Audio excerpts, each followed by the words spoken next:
All right, shalom, shalom.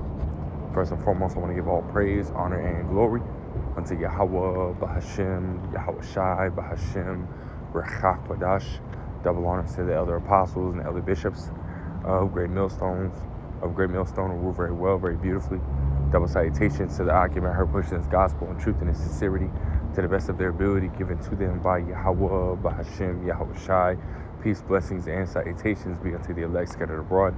May the election of Yahweh, Bahashem, Yahweh Shai, Lord willing, fall upon your houses. It's the brother Quanah Watts from the Arizona Great Millstone Camp. Come back at you, Lord will, with the edifying lesson through the spirit and power of Yahweh, Bahashem, Yahweh Shai.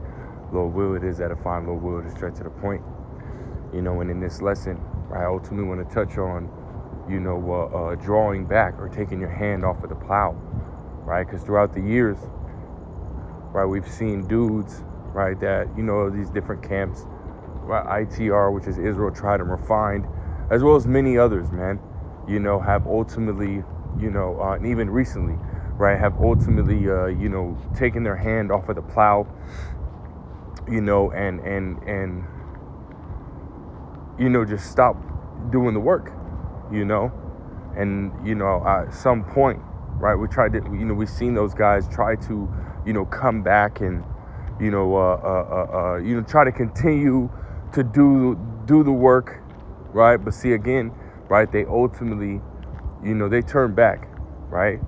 They weren't, continuing this work. They weren't being diligent. They weren't being consistent, and what happened, right? Yahweh Shem Shah took his spirit off of them, man.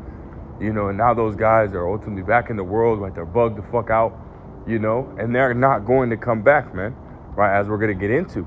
Right? It's impossible, for those people to come back, into this ministry, into this grace, and continue to do this work, man, right? As it says right here in Luke 9, chapter 62, or Luke the 9th chapter, verse 62, right? In the words of Yahweh Shai, as you see right here, it says, and Yahweh Shai said unto him, no man having put his hand to the plow, meaning you're doing this work, meaning you're being diligent, you're studying, right? You're going hard for Yahweh Shem Shai, right? Feeding his sheep as he commanded, right? To Peter, right? He said what? He said it 3 times. He said, feed my sheep, man. He said, feed my sheep. And how do we do that? Right? By first and foremost, right? Studying, right? Getting brought up, getting taught up. How's it going? Getting brought up, getting taught up, right? Through the Spirit, getting the proper breakdowns, the proper understanding of the scriptures, right? And then going out there and teaching, right? Going out there and feeding, right, the elect of the nation of Israel. Because we understand that only the elect of the nation of Israel is going to be taking heed to his words anyways, right? And giving them the proper breakdowns, the proper understanding, giving them, and getting them prepared, right? So that they're able to trim their lamps when time comes. That's putting your hand to the plow, right? It says, and looking back, right? So you putting your hand to the plow, and then what do? You take your hand off the plow, right? And you look back, right? You go back into, the world in a sense, right? You go back and do your own thing, right? Meaning that Yahweh Shem Shai is not, at the forefront of your mind anymore. And again, we've seen this time and time again. Countless men taking their hand off of the plow, and going back into the world. And again, those same men trying to come back. Right? But see, Yahweh Shem Shai ain't dealing with that. That's why he said what? It says, no man, right, having put his hand to the plow and looking back is fit for the kingdom of the Most High. Right? So you did all that work, you done put in all that work, and what did you do? You returned, right, to your vomit, right? You return back into the world, and now you're in a worse estate, right? Scriptures talk about that seven demons, right, will come back, come unto you, man. Let's see if we can find that.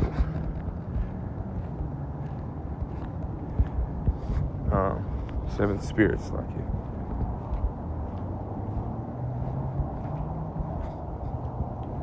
Right here, Matthew 12 and verse 45. Verse 43 says, when the unclean spirit is gone out of a man, he walketh through dry places, seeking rest, and findeth none. Then he saith, I will return into my own house. It's like, return into my house from whence I came out. And when he is come, he findeth it empty, swept, and garnished. Then goeth he and taketh with himself 7 other spirits more wicked than himself, and they enter in and dwell there. And the last state of that man is worse than the first. Even so shall it be also unto this wicked generation. So, you ultimately, again, right, you come into this ministry, right, you're getting purged, right? Because, how wherewithal shall a young man cleanse his way, right? Through the words, right, the washing of the word, right? So you get into this word and you ultimately start to apply the scriptures, and what happens, right? That old man starts to get purged out of you, right? All the ways that you were following and doing and everything like that, right, that are of the world, and you stop doing them, right? And you put those things aside, right, as we're commanded to do, right, to become a new creature, right, in Yahweh B'Shem Yahushai. Well, then guess what, right? You got dudes that'll sit there and go back into the world. They take their hand off the plow, they go back into the world, they return back into their vomit. Well, as we're reading right here, that those men, their estate is worse, way worse, 7 times worse, right? Because that same demon that you done cast off, right, is now bringing 7 more demons worse than himself unto you. So now you're 7 times worse than the state that you were in when you were in the world, man. When you first were in the world, or when you were first coming out of the world, Now you're just in a bad case, man. See, how about Shemel Shah has made it clear, right, that those that ultimately come into this ministry and that do this work and that ultimately return back into the world, hey, the Lord ain't dealing with you, man. And he never was at the end of the day, right? Because I think Yahweh Shai said it best, man, right? If they went from us, they were never with us, right? Roughly paraphrasing, man. So you were never with Yahweh Shemel Shai, man, because you left, right? You left the body. You ultimately looked at this work, right, as if it's something that you can pick and choose, right, when you can come in and go out, man. But that's not the case, man. Apostle Paul said it best, woe unto me if I preach not the gospel, man. When you stop doing this work, when you start going back into the world, when you start doing whatever the fuck you want to do, hey, well, Yahweh Shemel Shai is going to fucking destroy you, man. Straight up, man. There is no coming back. There is no coming back. You can't just start doing lessons again. You can't just start, thinking you finna study and start edifying the sheep, whenever the hell you want. It's Yahweh B'Shem Yahushua that brought us into this thing, and it's Yahweh B'Shem Yahushua that's going to take us out. And once he takes you out, you stay out, man. Let me grab this, man. This is Hebrews chapter 6. I'll start at verse 4. It says, for it is impossible, right? It says, for it is impossible, right? Matter of fact, let's get some clarification on that, man. Let's look at that word, and we'll look it up in the blue letter as well as in the etymology, man. We should all know what this word means, but nonetheless, right, we'll look it up. Right, impossible, Strong's G 102. It says, without strength, impotent, powerless, weakly, disabled, unable to be done. Right? Cannot do, impossible, not possible. Right? Let's see if we can get it on the, and see if there's some more on there, right? Not possible, not, right? It says opposite of, it says unable to be accomplished or tolerated. It says not able to occur, exist, or be done. Very difficult to deal with. And that was ultimately the point, right? But it says right here, for it is impossible for those who were once enlightened, right? Those who were once enlightened and have tasted of the heavenly gift and were made partakers of the Holy Spirit and have tasted the good word of the Most High and the powers of the world to come, if they shall fall away, again, taking your hand off the plow, going back into the world, You can't just stop making videos. You can't just stop serving the Lord and studying for 7, 8, 9 months and come back and think that you're gonna, continue to do this thing, man. That's not how it works. That's not how it works. Yahweh Shemel Shah is not dealing with that on any type of level, man. Right? It says, if they shall fall away, to renew them again unto repentance. Right? Meaning to bring you back, to take you through the whole process again, right? To go from the basics, right? Knowing the name, knowing what you're supposed to do and not supposed to do, right? And going and fighting and purging yourself again. You're going through that whole process again, man. It says, seeing they crucified to themselves the Son of the Most High fresh and put him to an open shame. I mean, you gave up on Yahweh Shai, man. You looked at the sacrifice that he did, the greatest sacrifice to have ever existed and will ever exist, right? And you looked at that and was like, you know what, let me go back in the world, man. Let me stop doing this work. There will be Satan with this damn train, man, and it's blaring like a mug, man. Fucking Satan, But nonetheless, right? For you to do all that, right? For you to go through the whole process, to be purged, to be, be made a new creature, right? Especially if you had been in this ministry for, a long time, man. A long time. Hey, the Lord ain't dealing with you, man. You ain't coming back to shit. You're fucking gone, man. The Lord, Yahweh Shemel Shah finna destroy you, man.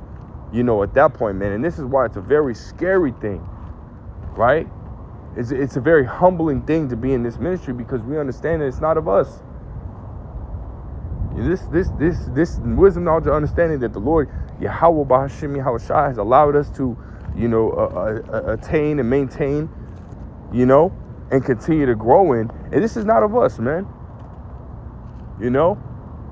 And it would serve you right to understand that. This is why the elder apostles always say, right, you have to understand what we are a part of, man. You have to understand. If you don't understand it, you don't, show forth reverence and honor to Yahweh Bashim Yahweh Shah because of that, hey, well, guess what? Your ass will be fucking destroyed, man. And we're in the time where destruction is coming, man. The Lord is sending forth great judgment upon Israel right now, man. The nation of Israel. This ain't no, a la carte, ministry, man. Pick and choose when you want to do the work. You can't pick and choose when you want to serve Yahweh Bashim Yahweh Shah. You got to do the work now. If the Lord called you into this thing, understand that many are called, but very few is called. Is chosen, Salakia, right? Many are called, but few are chosen, as it says in 2 Ezra, the 9th chapter, right? As a drop is compared to a wave, right? So are them that are going to be saved compared to those that will be destroyed. Roughly paraphrasing, man. So that's a huge difference, man. And this is why the scriptures say, right? And we'll close it off here, man. 2 Peter chapter 1 and verse 10. It says, wherefore the rather, brethren, give diligence. You got to be diligent, man. Right? When you go into that word diligent, means, basically going back to, consistent, persistent, in this work, man. Consistent and persistent in this work. Constantly. This is not a one-day thing. This is not a 1-year thing, a 5-year thing, a 10-year thing. This is as soon as you come into this thing, you do it all the way into the end, whether that end be you being put to death, right, or being beamed up, whatever comes first, man. Which, hey, at that point, if you get beamed up, there's no more death, right? That's, hey, we putting in those new bodies, and now we're receiving immortality. But nonetheless, that's what it is, man. There's no retiring in this thing, man. We're going to do this all the way until the end. Lord will we be of that number, man. It says, wherefore the rather, brethren, give diligence to make your calling and election sure, right? Because That's how we're going to get out of here, man, right? We've been called, but we don't know if we're part of the elect. We don't know if we're part of the chosen. And that's why, again, right, we're putting on, therefore, as the elect, and we're doing the best that we can to serve Yahweh B'Hashem Yahushai, right? We can't look back, right, at all, right? We got to be diligent. It says, for if you do these things, ye shall never fall. That's right, man, So we got to keep going. And as a matter of fact, I'm gonna bring this last one out, man, in Hebrews. It's very important. Hebrews chapter 10 and verse 30.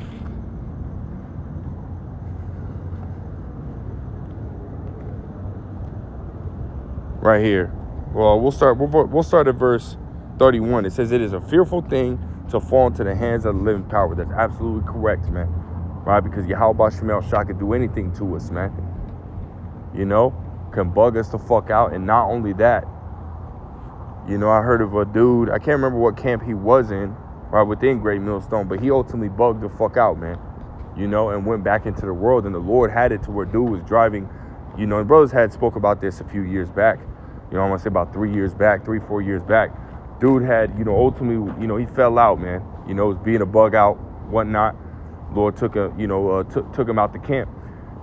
However that happened, whether he was kicked out or he left, I'm pretty sure he was kicked out, but nonetheless, dude was driving down the street with his pops, his dad in his passenger seat, and a tree fell and landed on his pops, man.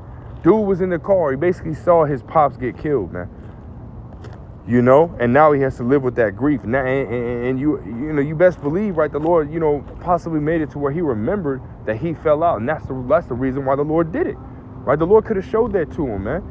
Right? Hey, the Lord can kill you in the worst way, man. Or what is that word? Incapacitate you, man. Make you paralyzed. Now you got to shit out of a bag. Somebody got to take care of you. You can't move on your own. Lord can do anything to you, man. That's why the scriptures talk about, right? Pastors, sojourning of your time here in fear, right? In fear of Yahweh B'Hashem Yahushai, man. Because anything can happen to us, man. The Lord hath not dealt with us according to our sins. So we deserve a hell of a lot more than what we're receiving as of this moment, man. A hell of a lot more judgment than what we're receiving at this moment, right? So whether the Lord can kill us for any iniquity that we had done, whether it be in our past lives or this life, right? This is why we have to constantly be walking on eggshells, man.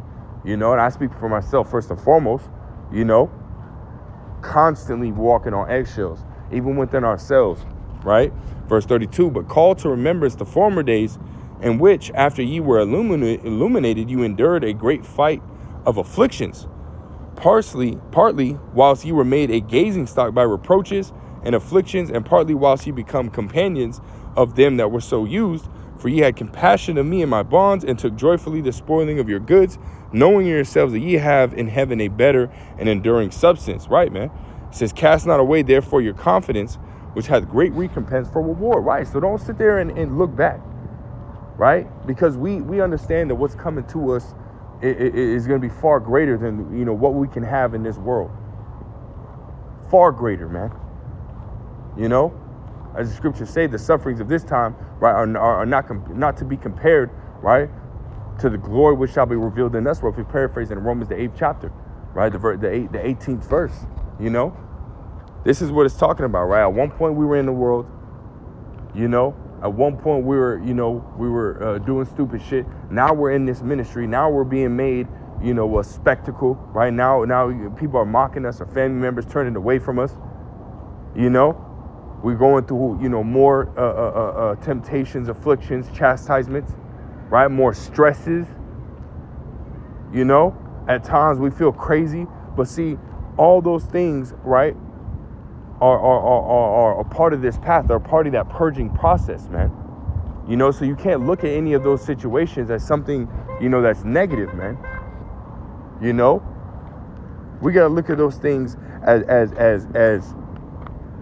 another step on the staircase to success. That's how we have to look at those things, man. Another step on the staircase to success, right? That's how we're going to reach the top, is by going through those things and taking the next steps until we reach to the top. And each step, right? When when you're going up flights of stairs, right? Each step just seems like fucking harder and harder as you take the steps, man. But see, again, that's the whole point. It's not meant to be easy, right? It's not meant for everyone to take this path. If it was meant for everybody, it would be easy, because everybody has a different level of tolerance, a different level of discipline, a different level of willpower, and so on and so forth to complete this, certain things in the world or whatever they do. But see, the Lord created the men of the Lord, right? The elect, the Lord will be of that number, to endure all things. Why? Because we meditate on the scriptures, right? The word is ultimately our source of power, right? Yahweh B'Shem Yahushai, right? And his word, and their word, right, is our source of power, right? So this is why we have to constantly be plugged into the scriptures, man, so that way we're not being drained. You got dudes that are in, right, Great Millstone, right, that aren't constantly plugged in, and that's why they fall out, right? That's why they turn back, because they're not constantly plugged in, right? And it doesn't mean, hey, you gotta be reading every 24/7. You gotta be watching videos 24/7. No, we're in the world, man. There's balance, right? But are you meditating on the scriptures, man? Are you trying to apply the scriptures? Are you doing everything you can, right, to please Yahweh B'Shem Yahushua? That's what it means as well, man. Are you chastising yourself?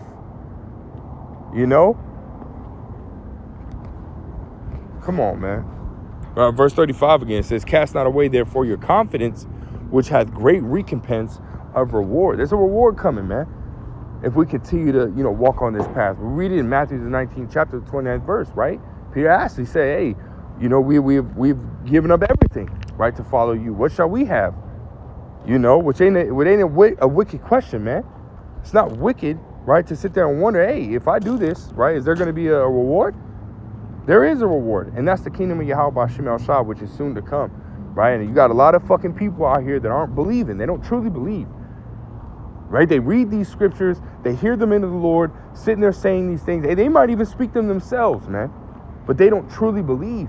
And see, this is, it's giving me goosebumps, man. When you sit here and you really look at everything that's being said in the scriptures and everything the Lord is having certain men say, these things are really coming to pass, man. These things are really happening before our eyes. We're seeing Daniel's the 2nd chapter, right? Matthew's the 12th chapter, the 25th verse, right? This kingdom being divided right before our eyes, man. We're seeing it crumble right before our eyes. We're seeing different situations, right? That the MOTB is being pushed, right? The mark of the beast, the RFID microchip is being pushed, right? We're seeing World War III play out before, or starting to build drastically and quickly before our eyes. Poland over here agreeing with, France's nuclear deal. France talking about a nuclear umbrella over the European Union, right? And not involving America, sending billions over to Ukraine against Russia. North Korea, making threats,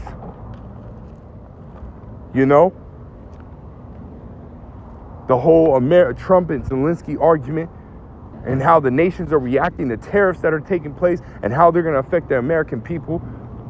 There's so much shit that the prophets, the true prophets of Yahweh B'Shem Yahushua, which, we believe through faith, right, are the elder apostles and those that come up under them, man. The elder bishops over there in Connecticut, right, the elders, right, the officers and Akim that come up under these men, as well as the affiliate camps, man. Right? We're all speaking the same thing.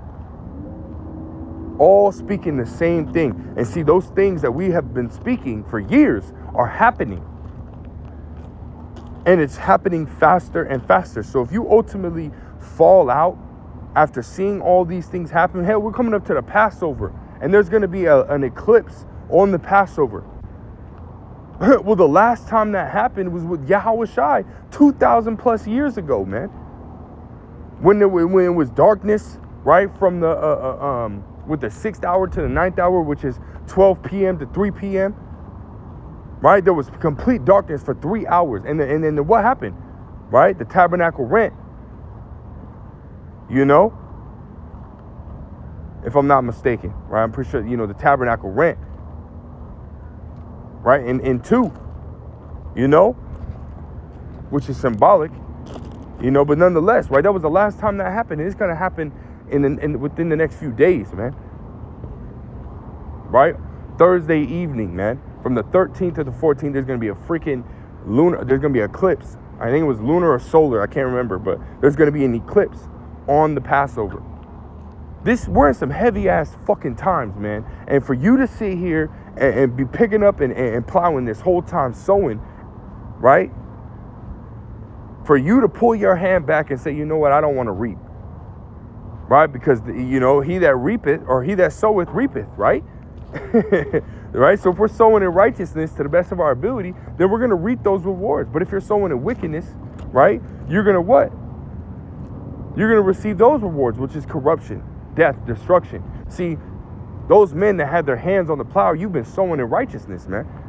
Right? We've been sowing in righteousness, doing the work of Yahweh B'Shem El Shaddai to the best of our ability. Right? And if you pull your hand away, all that righteousness that you did will not be remembered, man. The Lord ain't just going to remember something you fucking did for him last year. The Lord's all about, what have you done for me lately, man? What have you done for Yahweh B'Shem El Shaddai lately, man? Reading, video, you know, being a brother, you know, exhorting one another, studying for yourself. What have you done for Yahweh B'Shem El Shaddai lately, man? Right? Verse 36, it says, for ye have need of patience, that after ye have done the will of the Most High, ye might receive the promise. Right? It's a might. This is why it says, right, we read it. 2 Peter 1 and 10. Give diligence to make your calling of election sure. Calling and election sure. You know? Got to be diligent, man. Right? Because we don't know if we're part of those chosen, man. We know we're called. Right? And this is what we call ourselves, what? Part of the hopeful elect. Because we don't know if we're part of the elect, man. We hope. Right? We're prisoners of, it's like you're prisoners of hope. Right? Verse 37 says, for yet a little while, and he that shall come will come and will not tarry. Right? Salvation near the one we believed. Right? Verse 38, now the just shall live by faith. And faith is what's going to be the key ingredient. Faith and fear. Right? They both go hand in hand. You can't have one without the other. But faith and fear, right? Mainly faith, right? As the scriptures say, Hebrews 11 and 6, it's impossible to please the Lord without faith, right? But see, it also says in Sirach, the 19th chapter, right, that you know, that it is a first step. Fearing the Lord is the first step of being accepted of Him, right? So really, you can't. You gotta have faith and fear, right? If you have faith, then you fear the Lord. If you fear the Lord, then you have faith, you know.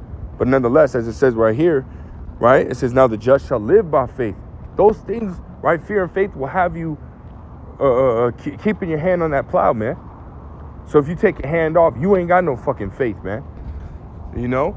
It says, but if any man draw back, my soul shall have no pleasure in him. This is the Lord saying it, man. He said it multiple times, man. You pull your hand off that plow, you're not fit for the kingdom. It's impossible for you to sit here and come back if you turn away. He's saying what? That you draw back, and his soul has no pleasure in you, man. Yahweh B'Shem El Shaddai has no pleasure in you. Period, point blank, right? Verse 39 says, but we are not of them who draw back into perdition. We ain't going back, man. We ain't going back, man. We ain't on that shit. Lord will, we be of the elect. We're going to keep moving forward. That's why it says, but of them that believe to the saving of the soul. And that's the whole point, man. That's the whole fucking point. You draw back, your ass is grass, man. Period, point blank, man. Period, point blank. And that's all I got to say, man, through the Spirit, man. Lord will is edifying. Lord will straight to the point. I want to give all praise, honor, and glory to Yahweh, B'Hashem, Yahweh Shai, B'Hashem, Rachak, Wadash, double honor to the elder apostles, elder bishops, great millstone. Till next time, I say shalom.